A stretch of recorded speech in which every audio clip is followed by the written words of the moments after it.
Before implementing the budgeting system I am about to share with you today, I, like many others, felt scattered and uncertain about my finances. Financial decisions often sent me into this spiral of thought, trying to consider all the advice I had been given, and I never really found an answer that felt good for me. Now, today, I feel so confident. My finances feel abundant. Spending, receiving, and even the act of budgeting feels fun, and financial decisions are made with clarity. I know that you can experience all of that, and it really just comes down to two small shifts. If you're ready and excited for this video, you won't want to miss the ones that are upcoming. So go down below, hit subscribe, turn on the bell notifications. You can receive free alignment trainings every single Tuesday. If you are especially excited about this video topic, give this video a like.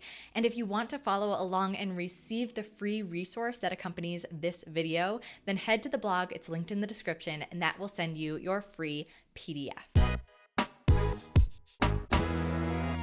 So if you watched last week's video, you know the importance of asking intentional questions so that you don't continue to spiral, and rather you find answers that are not only clear, but feel really true to you. That is the approach that this budgeting system takes. I'm breaking it down into two parts. The first is the mindset piece. Then we move on to a slight shift in language that literally changes everything. So starting with the mindset, if you're feeling scarce in your resources, if you feel like there's never enough, or you don't even know how to define enough, take a step back from the numbers, take a step back from the cookie cutter advice, and rather ask yourself, what do you value?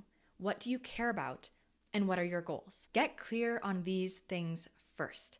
Journal it out. Tuck it into your phone, tell a friend, give a fake presentation to your dog, share what it is that you value, the thing that you most care about, and the goals that you're working toward right now. With that goal piece, specifically think of 3. What are your top 3 goals you are actively pursuing right now? And with your values, not only highlight for yourself what it is you do care about and value, but also highlight for yourself what do you not care about and value. Do your best to separate the advice and expectations that live all around us and listen to your heart. What do I really care about? What do I really value separate from everyone else? Once you work through that first part, then we're going to incorporate the second tangible shift in your budget itself. Using the power of language and the simplicity of language, we are incorporating these elements that you just unveiled into a system that, historically speaking, which makes no sense to me, doesn't actively incorporate your values, your cares, and your goals. So what does this look like? I've created a PDF that outlines an example, and it's largely based on how I've adopted it. So if you want an inside scoop into how I organize things,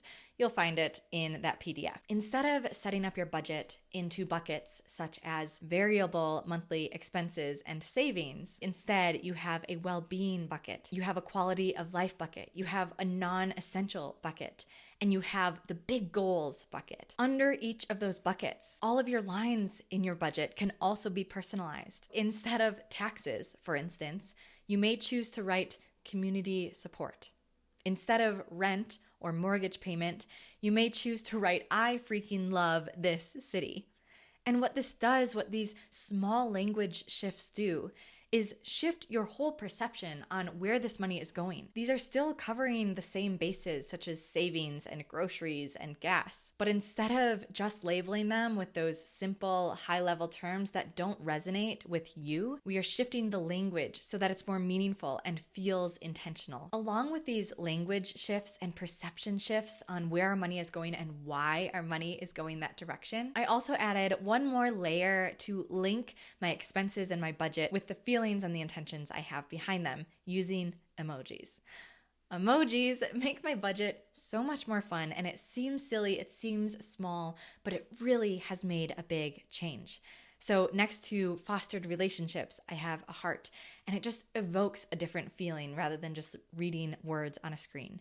Next to rent, which I call I love this city, I have a mountain, because ultimately the mountains are what brought me to this incredible city that I do love. On that note, and before going to the 3 big outcomes you can expect when you adopt this budgeting system, what emoji would go right next to a line in your budget if you had a treat myself category? For me, it would definitely be an ice cream cone. So you've done the reflective exercise. You've asked yourself what you value, what you care about, what your goals are, and you've incorporated that language into your budget itself to completely shift your perception about how you're budgeting your money and the intention behind your expenses. What can you expect to get out of this? Well, right away, you are creating more balance for yourself.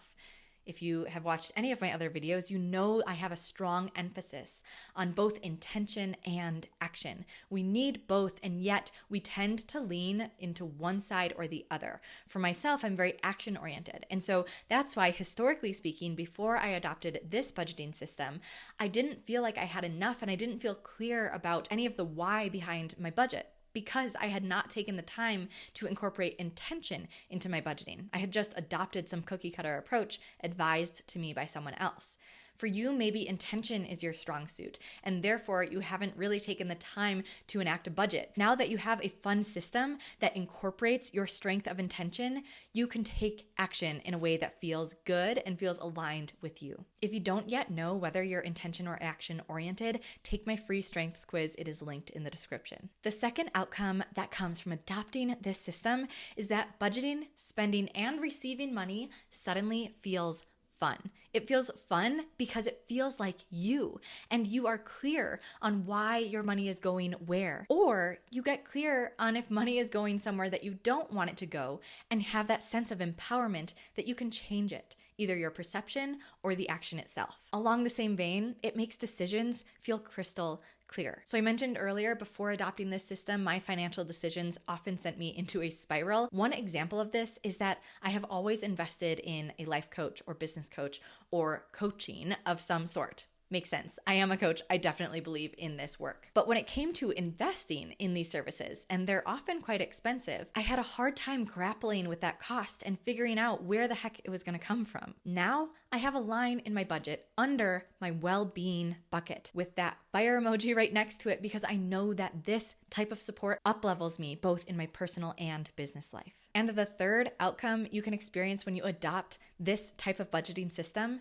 is a feeling of abundance. A true feeling of abundance, again, regardless of the number that is in your bank account, although that will also continue to grow with this system. Abundance comes from that feeling of knowing you have enough and getting clear on where you're headed, the goals in front of you. And because now your values, your cares, and your goals are interwoven into the budget itself, you can feel clear and confident that there is enough here, and you are empowered to create even more in the spaces that light you up and that you know you are in alignment with, and get rid of those extra expenses that do not feel in alignment with your highest self and your greatest goals. A personal example of the latter, I created a line with bars and alcohol specifically because that was something that I knew when I did that first part that I didn't value. Alcohol and bar tabs add up pretty quickly. So even if I'm not doing it that regularly, it could still feel like a big portion of my budget, especially when I don't want any resources heading that direction to begin with. On the opposite end, there were some lines of my budget that suddenly felt so good to budget and to spend money from. I used to have a bucket that was wedding expenses for my friends and family's wedding. And it didn't feel that good because in my mind, it was linking that money to the wedding industry, which, like anything else, has its faults. And when I changed that line in my budget to read foster relationships, it totally changed the game.